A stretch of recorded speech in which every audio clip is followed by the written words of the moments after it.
3 weeks on from Giuseppe Farina's victory for Ferrari in Germany, it was generally expected that the World Championship would be wrapped up at the Swiss Grand Prix. Alberto Ascari only needed to finish in the top 5 to take the title.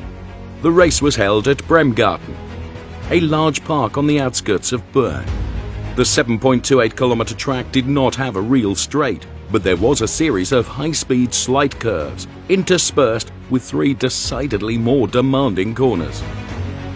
Argentina's Juan Manuel Fangio set the pace in qualifying in the Maserati, taking pole with a 2-minute 40.1, 6/10 faster than Ascari in the Ferrari and 2.5 seconds ahead of Farina in the other 500. The 2 other Scuderia drivers were struggling a bit, and Luigi Villaressi and Mike Hawthorne would have to start from 6th and 7th, respectively, on the grid.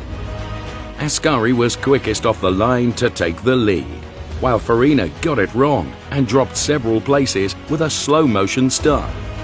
On lap 7, Ascari led from Fangio and Hawthorne, who had made up several places at the start, Onofre Marimor and Felice Bonetto in the Maseratis, while Farina was charging back up the order. On lap 8, Fangio began to experience gearbox problems and lost ground to the leader, to the extent that soon after, the team decided to bring in Bonetto and hand over his car to the Argentinian champion. By then, Farina had passed Marimor and Villaressi, and he was thus able to move up to 3rd place.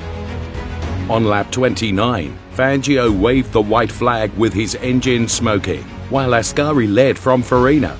3rd was Marimor, who, with a very dubious move, managed to get the wheels of his Maserati ahead of Hawthorne's Ferrari. On lap 39, the leaders' 500 began to experience fueling problems, which meant Ascari pitted to have it looked at. As usual, the Scuderia Ferrari mechanics did an excellent job, and the problem was soon fixed. Ascari rejoined in 4th place behind Farina, Marimor and Hawthorne, but 7 laps later, the engine on the 2nd Maserati also let go, leaving 3 Ferraris out front.